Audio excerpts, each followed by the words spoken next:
Hello, I'm Victor, and this is The Bookyard. Have any of you guys ever seen Fantastic Voyage? It's got a bunch of scientists getting shrunken down and injected into a guy's bloodstream so they can fix his brain. It's got Raquel Welch getting attacked by giant tentacle monsters. It's good fun. Now, you may know that the movie was based on a book by Isaac Asimov.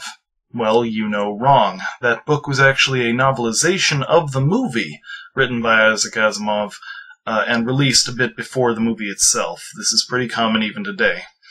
Now, how do I know this? Well, there is a Wikipedia entry, of course, but actually I heard it from Asimov himself in his introduction to Fantastic Voyage 2: Destination Brain. Asimov points out that he was given permission to write a sequel to FV independent of any movie deals. If they choose to make a movie out of it, fine, but as he says, this one is his.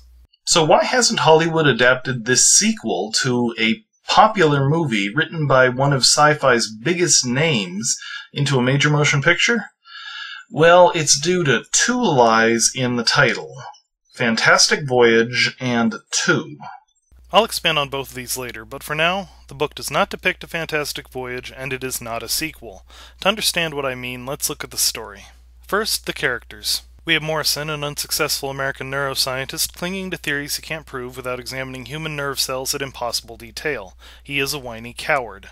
Boronova is a Soviet scientist working on miniaturization under time and budget restraints. She always tries to sound reasonable and polite, but she possesses no actual morals. Konev is a Soviet scientist banking on using Morrison's theories to get information from a brain-damaged colleague. He tries to be logical and emotionless in the name of science, but is in fact simply callous and obsessive. He impregnated and then rejected Kalini because he didn't want distractions. Kalini is, again, a Soviet scientist who specializes in, electric thingy fields? Well, she's an attractive young woman, as well as emotionally unstable and vindictive, harboring complex feelings towards Konev. Desnev is the guy who designed their ship. I think we were meant to like him because of his jovial nature and his habit of quoting his father every 6 seconds. We do not. The other two characters are Rodano, a US government agent, and Paleron, a cafeteria waitress. I'm serious, we only get 7 characters.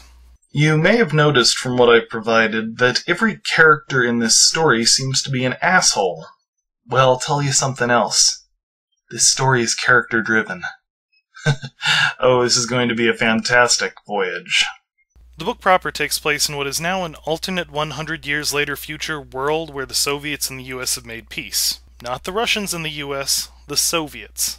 The book was written a few years before the fall of the Soviet Union, so just go with it. Anyway, it starts with Boronova walking up to Morrison during a conference and saying, "Hello, comrade, want to come to Russia and help us with shrinking experiment? We get your help, you get to see cells up close and prove theory." And he says, "Hell no, that's impossible," and runs away. Literally runs. At his hotel, Agent Rodano says, "Hey, you should go and help them. We want to know how far they've advanced." And Morrison says, "Hell no, what if they won't send me back? Also, isn't the Cold War over?" And Rodano says, "Yeah, kinda, but if you don't do it, we'll prevent you from getting a job or a grant anywhere in the nation." And Morrison says, "Hell no, I value my safety over any possibility of my life meaning anything to anybody." So the Soviets just kidnap him, and the government lets them. And for the first 103 pages, we have to listen to Morrison whine and protest and refuse as Boronova guides him through their lab, introduces the other characters, and, after pussyfooting around it for the first 84 pages, explains just what they want of him. The book is only 332 pages, by the way. Boronova wants to take him, alongside Desnev, Kalini, Konev, and herself, into the brain of miniaturization's comatose inventor, Shapirov. Morrison's study into the nature of conscious thought led him to create a program that they believe will allow them to tap directly into the half-dead scientist's thoughts and retrieve his unpublished but revolutionary scientific ideas. Okay, so how do the events of the first movie, or even book, lead up to this? We have a situation where, in the first movie, the Americans invent miniaturization, and now in this second book, the Americans are trying to prevent the Russians from getting there first, or at least trying to figure out where they are in it. How does this happen? I assume it could only have happened if at the end of the book there was a massive government cover-up. I know it didn't happen in the movie.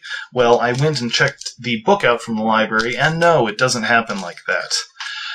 Meanwhile, the destination was the brain in the first movie, so why didn't he come up with something else for the sequel?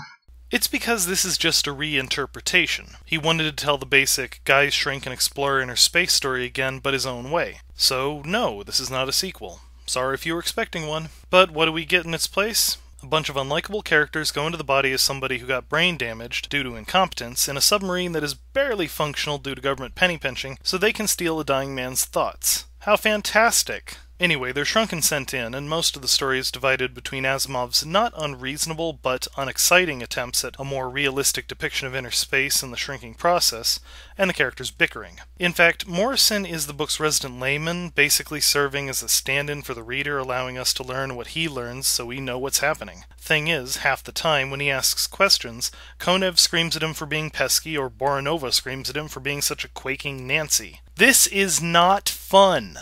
All the tension that the book should have manifests itself entirely as social tension. The book has all the thrills of couples counseling. And actually, there are complications, but they're all born of incompetence and poor planning. Boranova decides to tease a white blood cell and the ship gets dragged off course. Turns out they made the ship on such a tight budget that there's no steering, so Morrison has to go out and turn it around by hand in a suit made on such a tight budget that it has no temperature control, so he starts overheating. That's not thrilling, that's tedious. But eventually they do get to their destination. Morrison starts using his program in the hopes of intercepting thoughts from Shapirov. The first impression they get is an affectionate memory of Kalini, then a woman and 2 children. So wait, did Shapirov know Kalini, or are Konev and Morrison reading each other's thoughts here? If so, they don't realize it. After a few more attempts, nothing much comes of it. Konev is desperate to get some useful scientific ideas from Shapirov, so they send Morrison out again in the hope that reception is better outside. He gets knocked away from the ship, and while they chase him down, Konev intercepts thoughts of panic. Well, now he has to recognize what's going on. They're reading each other's minds, not Shapirov's. Nope! Still clueless. Meanwhile, Shapirov dies, and the ship is almost out of power, so they head on back and get blown up. I mean, deminiaturized? Maximized? Whatever. Anyway, Morrison and Kalini have proven their theories, Boranova has impressed their government and secured more funding, Desnev got vodka, and Konev got a bunch of useless thoughts recorded. Morrison is about to be sent home when Konev tries to stop him at stunner point. "We still have need of you, comrade. I finally figured out what was happening with Machine. You not going anywhere." But suddenly, Palaron, remember her, stuns Konev and whisks Morrison away, revealing that she was an American spy. Now, at this point, I should talk about the politics. See, the entire story is pushed forward by the Soviets' need to push ahead of the Americans scientifically, not for military purposes, but essentially for bragging rights.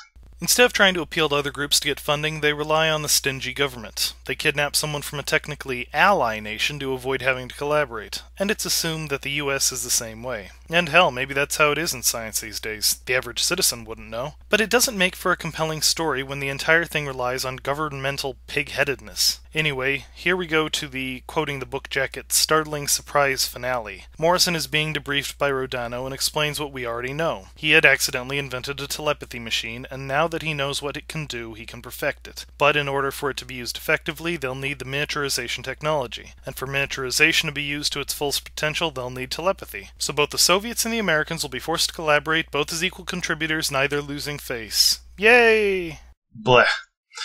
A book that took a fun movie and rewrote it into something with unlikable characters and a tiring story.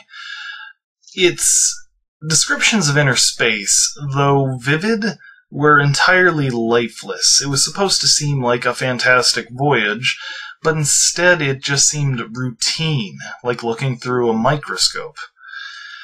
Now, I can watch a bad movie easy. In fact, I seek them out sometimes.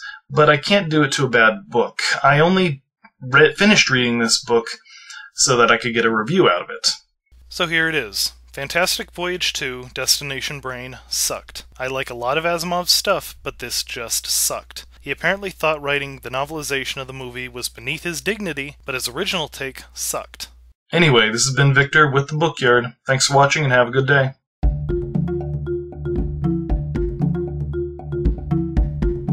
By the way, apparently an actual sequel was written by Kevin Anderson some time ago, so I actually ordered that off of Amazon Marketplace and will hopefully be getting back to you on it.